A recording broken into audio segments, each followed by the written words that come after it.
Have you ever had that little flicker of anxiety, maybe about a leaky roof or drafty windows or just, Hmm. how to make your biggest investment, your home, really last and look its best? Yeah, you're definitely not alone there. It's a common worry. Well, today we're taking a deep dive into that whole world of home exterior solutions. That's right. We're focusing on roofing, gutters, windows, the big ones. But we're looking at it through a pretty specific lens. It's Ucha. all about how success in this industry isn't just, selling stuff. It's really about delivering genuine long-term value to homeowners. Okay, yeah. And we've pulled some really great insights for you today, right? From specialized guides, things covering sales strategy, product knowledge. Exactly. Deep industry understanding.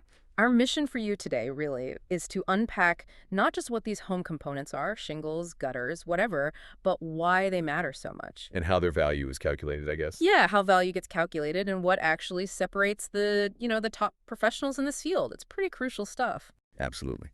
So get ready for maybe some surprising facts, some practical takeaways too.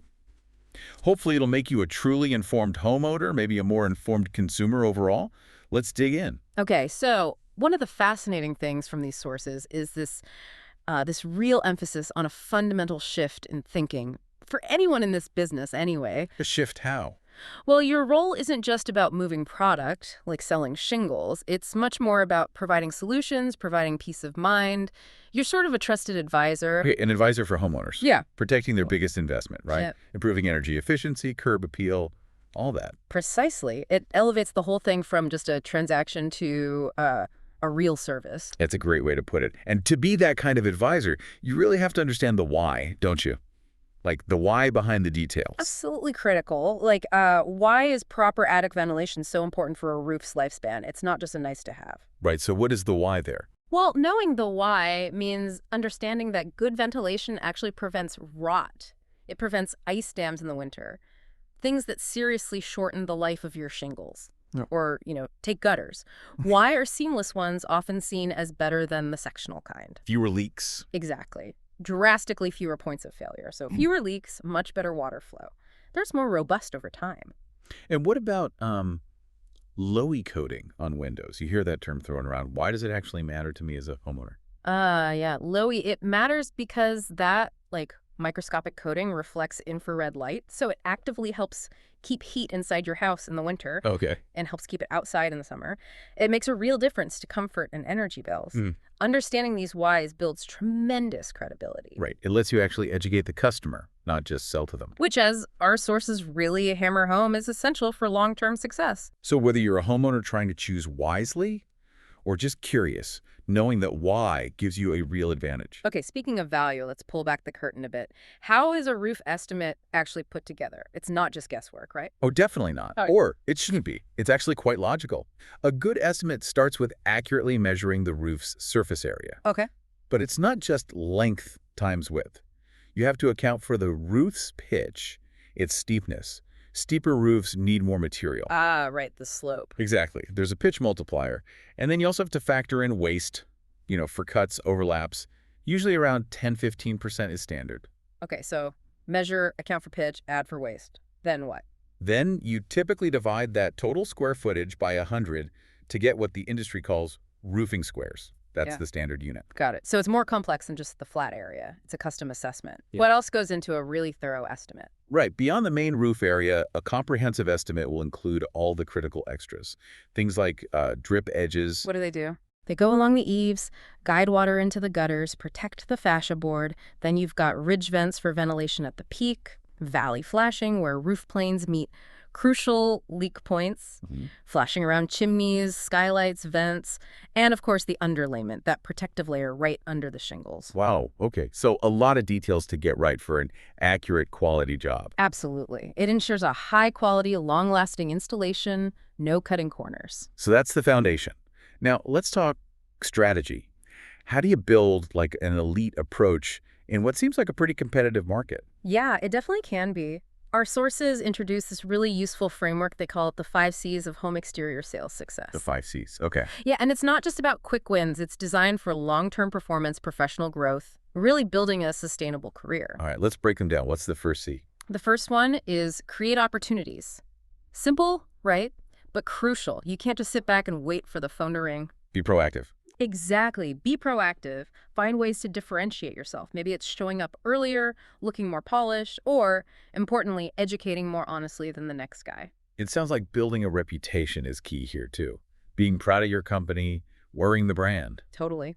And investing in your community, like attending local events, joining groups, maybe sponsoring the Little League team. The sources emphasize that the community really does give back what you put in. Yeah, that makes sense. It's not luck, it's being present and known when someone needs help. Precisely. Yeah. Which leads right into the second C, control your schedule. Okay. Time management. Big time. Treat it like a true profession. Be incredibly intentional with your time. It's that rain or shine, you're on the clock kind of mentality. I like that. It implies real dedication and flexibility too, right? Even if it means an early morning appointment. Oh, yeah. The sources mention things like, I'll bring the donuts for a 7 a.m. meeting. Elite performers don't cancel easily. They find solutions. That work ethic can honestly outskill people sometimes. Discipline leads to consistency. Consistency leads to results. Okay, what's number 3? Number 3 is compete. And this is interesting. It's not just about competing with other companies. Competing with yourself. Primarily, yes. Tracking your own daily goals. Like, aim for 3 small wins each day. Doesn't sound like much, but 3 wins times 6 days, that's 18 wins a week. It builds momentum. And understanding how that consistent action, even on, say, average jobs, maybe $7K, maybe $30K these days, how that adds up. Exactly. The sources talk about an annual goal of, say, 100 jobs. With today's average job size, maybe 25, 30K. You're looking at a potential $2.5 million pipeline. It's serious business built on consistency. Wow. And it mentions this idea of swagger with service. What's that? Yeah. It's walking into a home with genuine confidence, not arrogance, but the deep belief that nobody will serve that customer better than you will. Okay, confidence rooted in competence. Yeah. Like it. What's the 4th C? 4th is consistency over time. This one's about embracing the reality of sales. It's often a roller coaster. Oh, yeah. Feast or famine sometimes. Totally. You might knock 300 doors one day and get nothing. The next day, you knock 25 and connect with 20 people. You have to ride it out. So it's about mindset again. Redefining success, maybe. Exactly. Don't just chase the yes. The advice is almost like chase 100 no's with a smile, trusting that the yeses will eventually just trip over your positive mindset. That's a great line. And it mentions the neighborhood effect. Yeah. The easiest person to sign up is often the neighbor of a happy customer. Social proof is huge. Makes sense. Which leads to this concept called the street rule. Okay. Never leave a street where you've done work, or even just canvassed, without securing at least 2 new opportunities, leads, appointments, whatever. That's how you make your pipeline really explode. Interesting tactic. Okay, 5th and final C. The 5th C is challenges that are attainable. This is about focusing on meaningful milestones, not just vanity metrics. Meaning not just getting a signature on a contract. Right. It's about hitting key internal stages, like what one source calls Green A approved and ready to build. Basically, the job is fully confirmed, financed, materials ordered, ready for the install crew. It emphasizes results over just activity. Precision over just, like, busy work. Exactly. Aiming for, say, 3 to 5 of those Green A approvals per week. That's the pace you need to hit 100 actual builds per year. And recognizing that all jobs count, right? A small gutter repair or a huge roof replacement, they all contribute. They all move the needle. These 5 C's together, create, control, compete, consistency, challenges, they really form a blueprint for elite performance. Okay, that's a powerful framework. So you've got the mindset, the strategy. Yeah. How does the actual sales journey look? From that first hello to getting a commitment. The sources actually lay out a pretty clear, simplified process. It all starts, unsurprisingly, with the initial contact and introduction. First impressions. Crucial. Punctuality, professional appearance, clear introduction, who you are, why you're there. The goal from moment 1 is building rapport, building trust. Makes sense. Then what? Then comes probably the most critical stage, discovery and needs assessment. This is where you shut up and listen. Okay. Asking good questions? Open-ended questions. What concerns do you have right now? What are you hoping to achieve with this project? Then, a thorough visual inspection. Take pictures, explain what you see clearly. You need to deeply understand their pain points, their priorities. Only after you've done all that listening and inspecting. Right. Only then do you move to presenting solutions. And here's a key distinction the sources make. Focus on benefits, not just features. Ah, the classic sales advice, but so true here. Give me an example. Okay, instead of just saying, this shingle has a 50-year warranty, that's a feature, Right. you explain the benefit. This Got it. warranty means you get deep peace of mind knowing your investment is protected for decades. You likely won't have to think about replacing this roof again in your lifetime. See the difference? Yeah, one's a spec, the other's a feeling, a solution to a worry. Exactly. Or for windows, don't just say Lowy glass and argon gas. Explain. This technology significantly reduces your energy bills by keeping your home more comfortable year-round, warmer in winter, cooler in summer. Got it. And explaining the installation process is part of this too. Definitely. Reassures the homeowner, manages expectations, shows you're thorough. Okay, so you present the solution, then inevitably you get pushback, right? Handling objections. Yep. And the best pros see objections not as rejection, but as requests for more information, or maybe uncovering a hidden concern. Common ones like, it costs too much, or I need to think about it, or I want to get other quotes. Those are the big three. For price, you acknowledge it, then immediately reframe to long-term value, like we discussed. For I need to think, you respect that, but maybe gently probe what they need to think about. Have you answered all their questions? Offer a clear follow-up plan. And for the other quotes, objection. You don't bash competitors. You confidently highlight your unique value.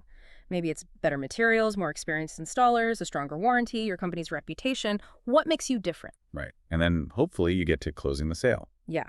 When the time feels right, you need to actually ask for the business. It could be an assumptive close like, so which financing option looks best for you? Or a summary close. Based on everything we've discussed, shall we move forward with getting this scheduled? You need to be ready with the paperwork, financing info. Absolutely. Be prepared. But honestly, this whole process, every single step, hinges on one thing. Let me guess. Rapport. Bingo.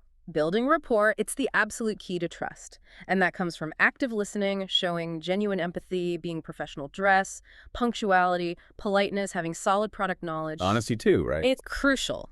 If you don't know an answer, say so. Then commit to finding it. That's a great question. I'm not 100% sure on that specific detail. Let me verify that with our production manager and get back to you this afternoon. And then actually follow up. Diligent follow-up builds massive trust. Let's drill down on that price objection again. It's too expensive. It's probably the most frequent one. How do the best people really tackle that moment? Okay, so first step, always, is acknowledge and validate. Don't dismiss it. Something like, I understand completely. Investing in a major home project like this is a big decision, and cost is definitely a factor. So you show empathy right away. Right. Then, immediately, you pivot to reframe value versus cost. You don't let the conversation stall on the price tag. How do you do that effectively? You talk long-term investment. Think of this not just as an expense today, but as, say, a 30-year investment in protecting your home's structure, potentially lowering your energy bills every month, and definitely increasing your property value down the road. Shifting the time scale. Exactly. You can also break down the cost over the life of this roof. That works out to only X dollars per month for total peace of mind. Sometimes seeing the smaller number helps. Showing financing options fits here too, I assume. Absolutely. Make sure they know all the payment plans available. And then circle back to your differentiators. What you're getting with us, beyond just the materials, is our certified installation team, our comprehensive warranty. Remind them what makes your offer uniquely valuable.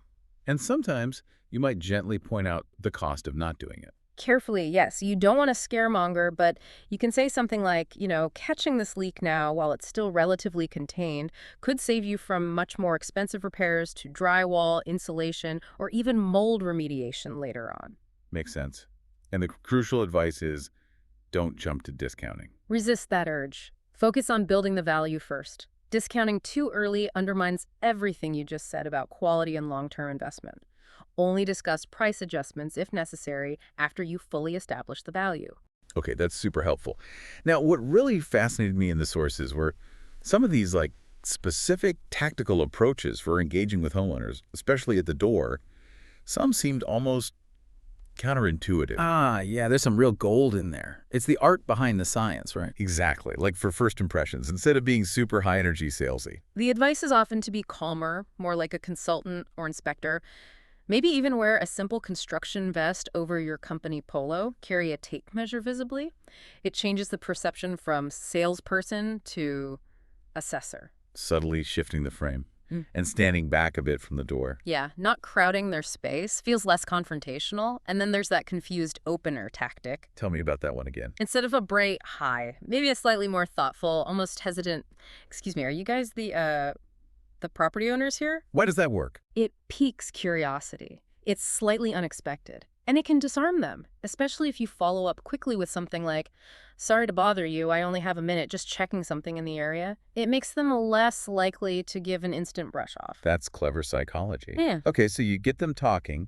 How do you keep it going, especially if they bring up the industry's sometimes iffy reputation? You address it calmly, head on, but briefly.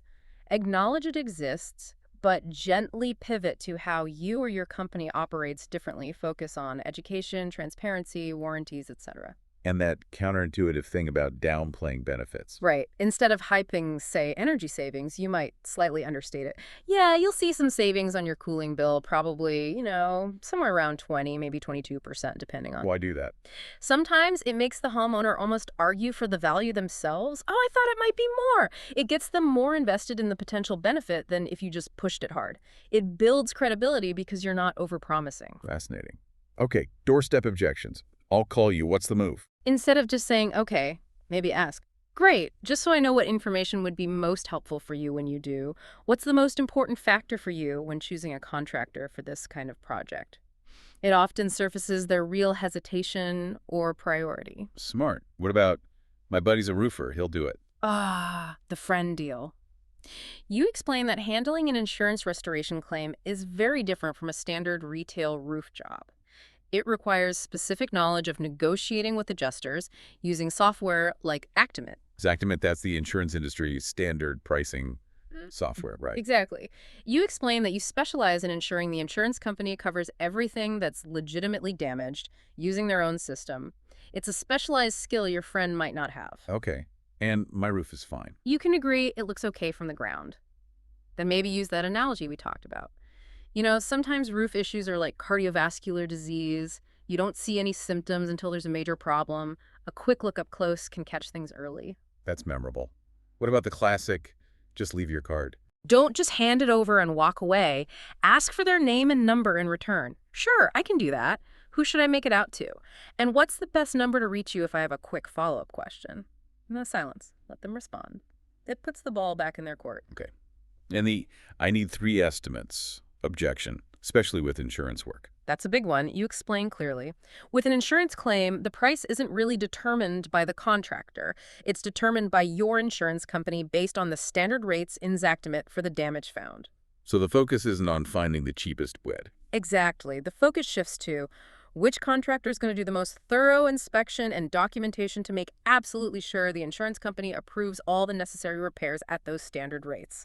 It becomes about maximizing their claim, not minimizing the price. That completely reframes it. Okay, last tactic. The best case, worst case for getting on the roof. Yeah, this is super effective for getting permission to inspect. You say something like, look, best case scenario, I hop up there, take a quick look, everything's perfect, and you have peace of mind knowing that. Worst case, I spot a small issue now that could save you a huge headache and expense down the road.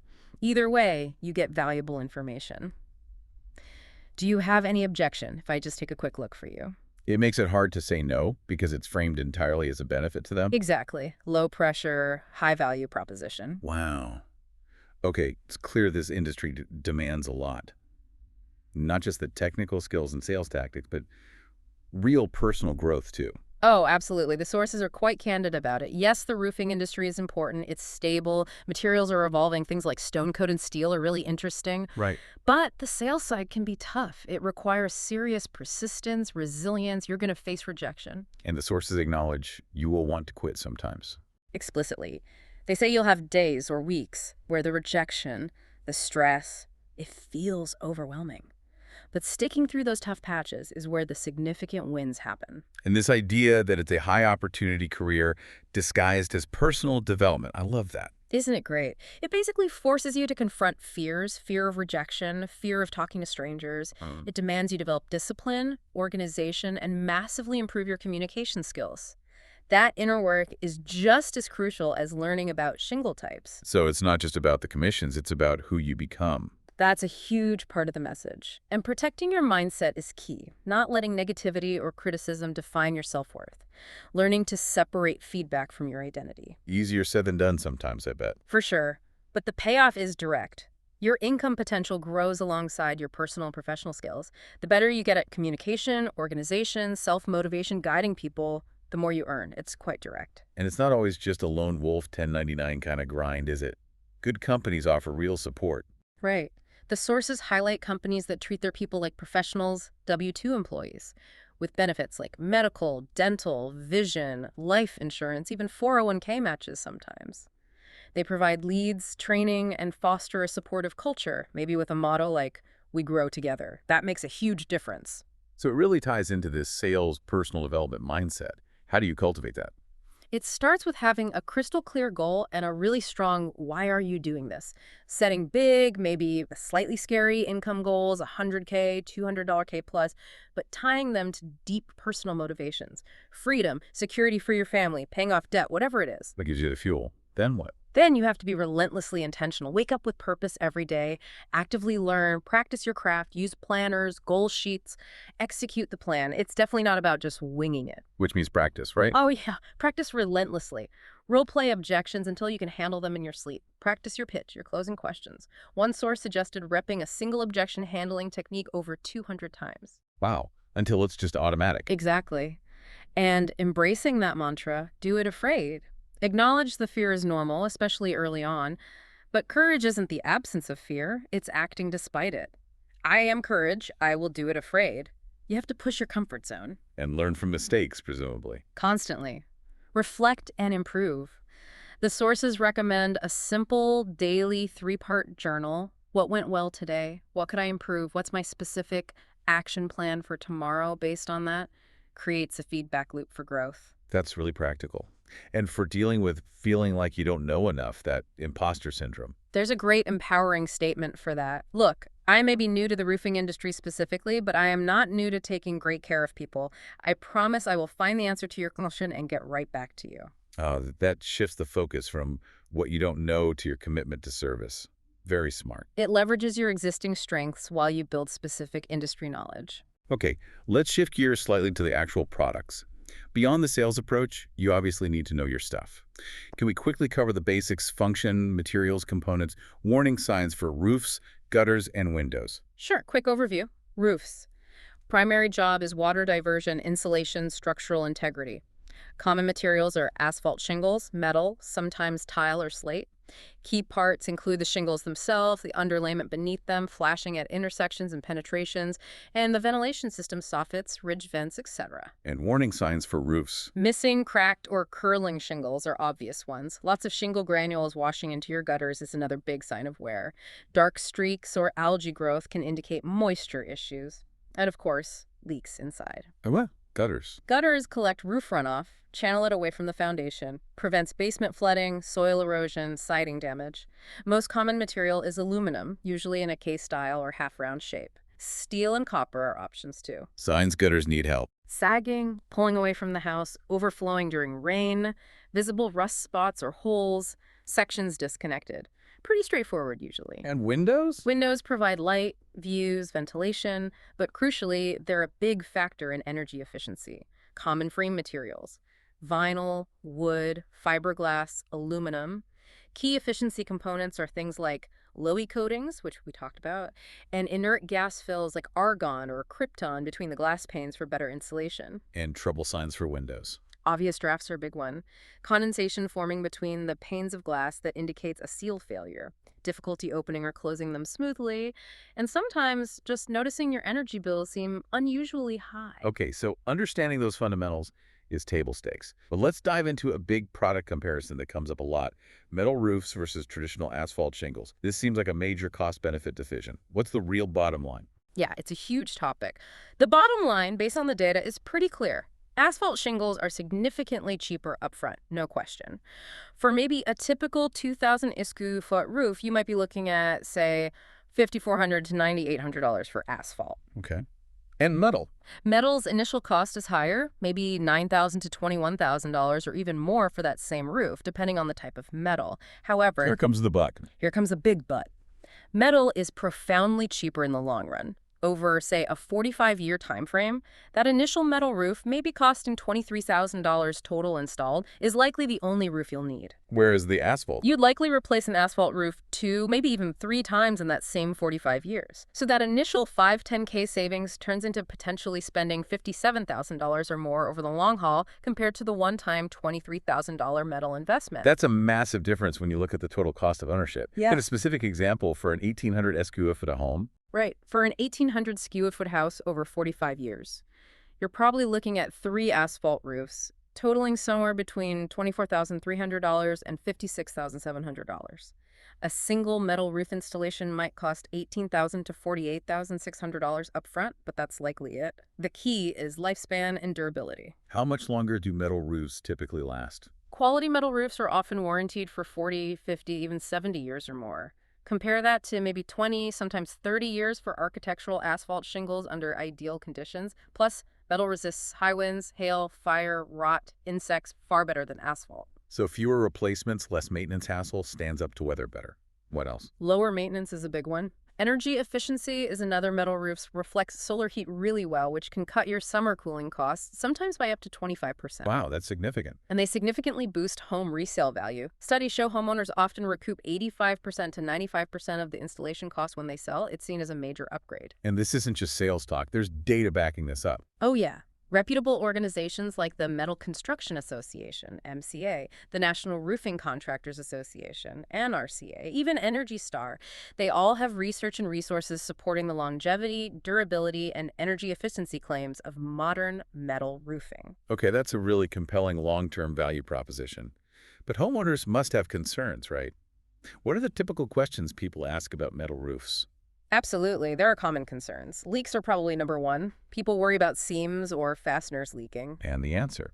It comes down to quality installation. Modern metal roofing systems are engineered with specific fastening patterns, interlocking panels, and sophisticated flashing details designed precisely to prevent leaks, even accounting for thermal expansion and contraction. With a qualified installer, it's just not an issue. Okay. What about noise? The old idea of rain sounding deafening on a tin roof. Yeah, that's a classic image. But modern metal roofs, especially those installed over solid decking or with proper insulation underneath, are much quieter. And stone-coated metal options are inherently sound dampening due to the granular texture. It's really comparable to other roofing types now. And denting from hail. That depends a bit on the gauge and type of metal. But quality residential metal, particularly steel options like stone-coated steel, is very tough and highly resistant to denting from typical hail. They often carry high impact resistance ratings. Makes sense. We already covered the higher upfront cost, which is addressed by the long-term value. What about expansion and contraction? Metal moves with temperature changes, right? It does, but again, the installation system is designed for that. Fasteners and clips allow the panels to expand and contract slightly without compromising the seal or causing buckling. It's engineered into the system. Rust or corrosion. Modern metal roofs use advanced coatings, things like galvalume, or specialized paint systems that provide exceptional protection against rust and corrosion, even in coastal or harsh environments. They come with long warranties against that specifically. And finally, fading or chalking of the color over time. That used to be more of a concern decades ago. But today's coating technologies are incredibly advanced. High-quality paint finishes, especially on steel roofing, are engineered to resist fading and chalking for decades, keeping the roof looking vibrant much longer. Stone-coated steel, by its nature, holds its color extremely well, too. So for most common concerns, there are pretty solid answers based on modern materials and proper installation. Exactly. It's about educating the homeowner on the advancements in the technology. Wow. Okay, what a genuinely deep dive we've had today. We've really covered a ton of ground. We really have. From those strategic 5 C's for sales success, understanding how value is built and communicated, those specific engagement tactics. Right, through to the nuts and bolts of product knowledge, like the metal versus asphalt comparison. And layered over all of it, that powerful theme of sales being a journey of personal growth and development. Yeah, it really comes through in the sources. It's a demanding field, no doubt, but one that requires and rewards a really comprehensive approach technical skill, interpersonal finesse, and that resilient, growth-oriented mindset. It really seems like successful outcomes, whether it's in home improvements or maybe even just life in general, so often hinge on that blend expertise, Yeah. definitely, but also empathy and the kind of strategic long-term thinking. Well said. Looking beyond the immediate transaction to the lasting impact. So here's a final thought for you, our listener, to maybe mull over. As you've heard today, focusing on the why behind something and really embracing a long-term value perspective. Well, it can be transformative. What investment are you considering right now? It could be for your home, sure, but maybe it's for your career or even your own personal development. Where could shifting your focus to the deeper why and the long-term value truly change your approach and maybe even the outcome? Something to think about.